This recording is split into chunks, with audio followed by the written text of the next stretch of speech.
Hi guys, welcome back to my YouTube channel. My name is Prashant Thakur and today we are going to solve today's daily lead code challenge. So for today, the problem statement is partition array according to given pivot. Okay, so medium mark question है, but काफ़ी easy problem है, इसको मतलब हम आसानी से deal कर सकते हैं. Okay, so let's first read the problem statement and then we discuss about its approach. A zero index integer array nums and integer pivot rearrange nums such that the following condition are satisfied.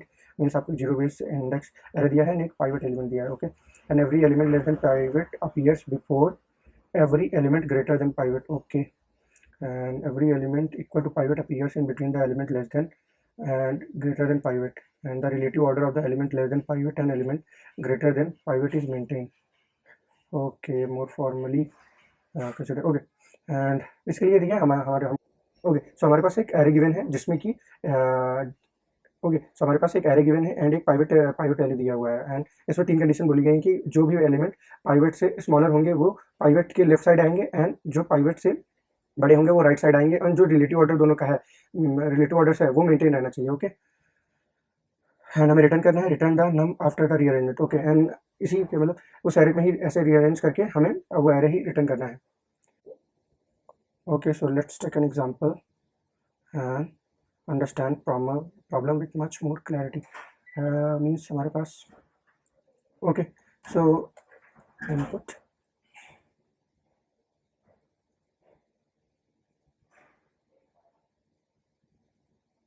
Okay, so now पहले problem statement को अच्छे और अच्छे समझते हैं कि मतलब जो 10 से स्मॉलर वैल्यूज होंगी मीन्स 953.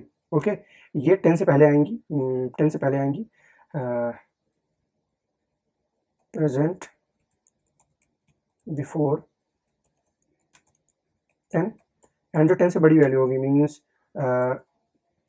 15 14 14 that's it 14. ओके, सो ये वैल्यू आएंगी प्रेजेंट आफ्टर 10 एंड जो 10 के इक्वल होंगी, जो वैल्यूज 10 के बराबर होंगी मीन्स 10 10 2 टाइम्स ये मिडल में आएगा. जो स्मॉलर वैल्यूज हैं एंड ग्रेटर वैल्यूज के मिडल में. Okay, so 3 1 2 3 2 4. Okay okay, so let's summarize this problem कि हमारे पास एक एरे गिवन है एंड एक पाइवट एलिमेंट दिया हुआ है, और जो पाइवट एलिमेंट से जितने भी एलिमेंट हैं जैसे कि यहाँ पे 953 वो पाइवट एलिमेंट के जस्ट पहले आने, मतलब सारे पहले आने चाहिए, और उनमें एक और चीज़ कि उनका रिलेटिव ऑर्डर मेंटेन रहना चाहिए. रिलेटिव ऑर्डर मतलब अगर 9 पहले आया है इस एरे में तो जो हम न्यू एरे फॉर्म होगा या इसी को रीअरेंज कर रहे हैं उसमें भी 9 पहले ही आना चाहिए. ठीक, एंड 953 एंड यहाँ पर भी हम 953 का ऑर्डर देखें तो पहले 9 आया, पहले 9 आया है, देन 5 देन 3. ओके, सो ये ऑर्डर मेंटेन रह रहा है यहाँ पर. Similarly for larger greater than values which is for 12 and 14, here the order and the relative order of 12 and 14 is same as the relative order in this. Means here 12 come before 14 and same in the new updated array 12 and 14 come in 12 and 15 come in that in order where 12 is before 14 हैं, जो 10 के equal होंगी, जो pivot के equal values होंगी वो इन दोनों के मिडल में आएंगे. ओके, सो इस प्रॉब्लम को हम ओके, सो इस प्रॉब्लम को काफ़ी आसानी से डील कर सकते हैं. सो हमारा एल्गोरिथम क्या रहेगा. So let's talk about algorithm.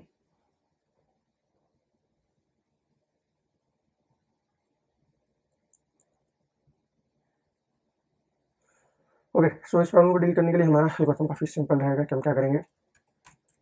हम V1 V2 दो एरेज बना लेंगे. V1 स्मॉलर वैल्यूज को स्टोर करेगा एंड V2 जो ग्रेटर वैल्यूज होंगी, ग्रेटर वैल्यूज. ओके, एंड एक काउंट वेरिएबल रख लेंगे जो कि हमें बताएगा कि कितनी वैल्यूज पाइवट एलिमेंट के बराबर हैं. सो हम क्या करेंगे, हम इस एरे पे इटरेट करेंगे, इटरेट करके जितनी भी स्मॉलर वैल्यूज होंगी 10 से उसको V1 में डाल देंगे, जिससे कि इनका रिलेटिव ऑर्डर चेंज नहीं होगा, और उनके साथ साथ जो 10 से ग्रेटर वैल्यू होंगी उन्हें भी उन्हें V2 एरे में डाल देंगे. एंड डालते टाइम जैसे कि पहले 12 आया देन 14 आया तो पहले 14 ही इस एरे में V2 में जाएगा. ठीक, एंड देन 14 जाएगा. सो यहाँ पर जो रिलेटिव ऑर्डर रहेगा वो सेम रहेगा.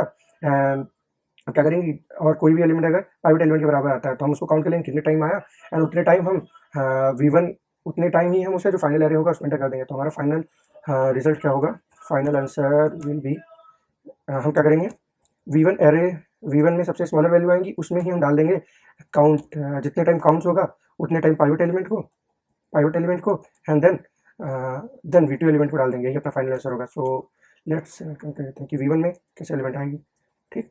सो हम ट्रेड करेंगे, पहले V1 में 9 आएगा, V2 count, okay.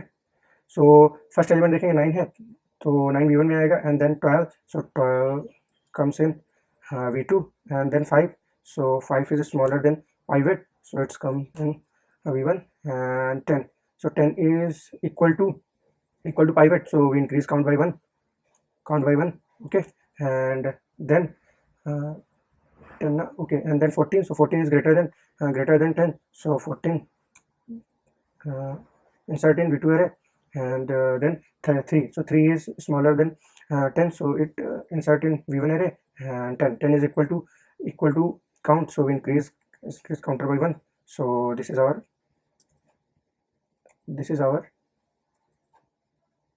error। And now अपना जो फाइनल आंसर बिल्ड करेंगे, हम जो फाइनल आंसर बिल्ड करेंगे, final answer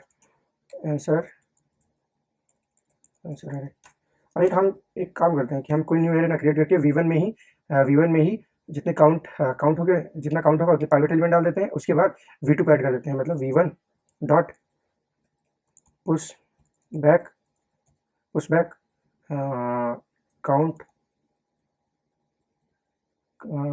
pivot and then V2 array, okay. So कैसा हो जाएगा कि ये अपना V1 एरो लुक लाइक कि V1 में तो पहले V1 के तो सारे एलिमेंट आएंगे 5 3, एंड जो काउंट 2 है एंड काउंट मल्टीप्लाइड बाई जितना काउंट है उतने, ओके। सो पहले V1 में जितने V1 के एलिमेंट होंगे वो तो आएंगे ही, उसके साथ साथ काउंट जितना अपना काउंट होगा उतनी बार पाइवट एलिमेंट आएगा, क्योंकि और उसके साथ साथ अब V2 बचा तो V2 को हम डायरेक्टली डाल देंगे, सो 12 14, okay. This one is our final answer, you can see here too,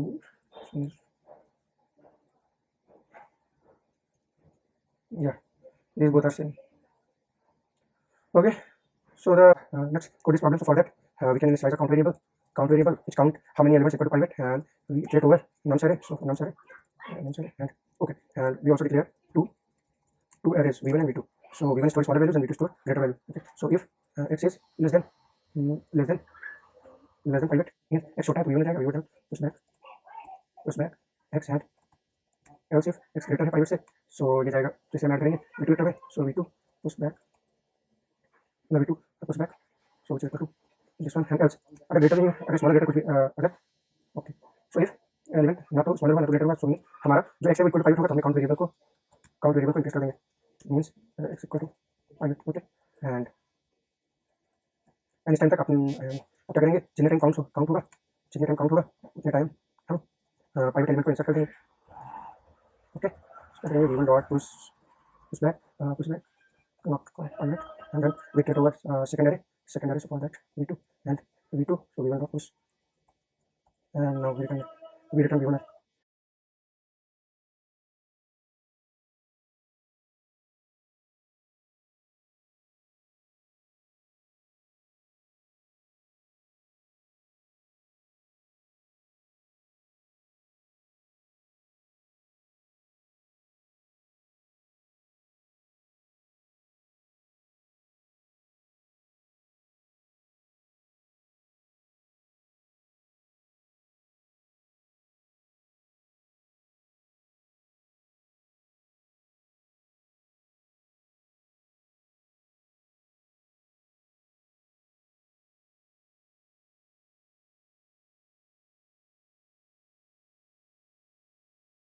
Let's run this problem.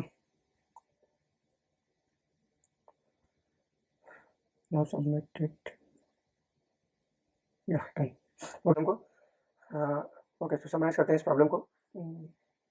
Okay, so summarise करते हैं इस प्रॉब्लम को। पहले हमारे प्रॉब्लम स्टेटमेंट क्या थी कि हमें एक एरे दिया हुआ था, एक पाइवट एलिमेंट दिया हुआ था। जो पाइवट एलिमेंट से छोटे हैं वो लेफ्ट साइड आने चाहिए और जो पाइवट एलिमेंट से बड़े हैं वो राइट साइड आने चाहिए एंड जो पाइवट एलिमेंट के इक्वल है सो वो लेफ्ट एंड राइट, वो जो लेफ्ट स्मॉलर एलिमेंट है और ग्रेटर वैल्यूज है उनके बीच में आने चाहिए। ओके, सो हमने क्या किया इसके लिए, एक दो वेक्टर डिक्लेयर किए जो कि v1 स्मॉलर वैल्यूज को स्टोर करेगा एंड v2 ग्रेटर वैल्यूज को स्टोर करेगा, और एक काउंट वेरिएबल इनिशियलाइज किया विद 0 जो कि काउंट करेगा कितने पाइवट, कितने एलिमेंट इस एरे में पाइवट के इक्वल है। ठीक, और v1 जो v1 वेक्टर है वो नम्स में जो भी स्मॉलर वैल्यूज होंगी पाइवट से उनको रिलेटिव ऑर्डर में ही स्टोर करेगा। सिमिलरली v2 भी जो ग्रेटर वैल्यू होंगी उनको रिलेटिव ऑर्डर में ही स्टोर करेगा। ओके, सो हमने ट्रेट किया एरे पे, जो स्मॉलर वैल्यू है v1 में डाल दिया, जो ग्रेटर वैल्यू है वो v2 वेक्टर में डाल दिया, और जो बराबर है जो वैल्यूज पाइवट एलिमेंट के बराबर है उनको काउंट कर लिया एंड देन v1 एरे में ही हम जितने भी काउंट थे उतनी बार पाइवट एलिमेंट को डाल दिया एंड जो p2 वेक्टर में जितनी वैल्यूज थी जो कि ग्रेटर थी पाइवट से डाल दिया एंड देन 1 को return. Okay, that's it. Talking about time complexity, so take order of n plus order of n space complexity, so space complexity is order of n plus n which is equal to order of n। and talking about time complexity, so इस array ने order of n लिया and order of n लिया and ये count variable, सो majorly हो जाएगी order of n nums dot size means जितना इस array का साइज होगा उतनी बार लूप चलेगा। ओके, प्रॉब्लम काफी इजी था, तो होपफुली आप सारी चीजें अंडरस्टैंड कर चुके होंगे, but still if you face any doubt and query regarding this problem और anything related to DC, you can ask in comment section and I love to answer your queries and doubts. Okay, thanks for watching, happy coding.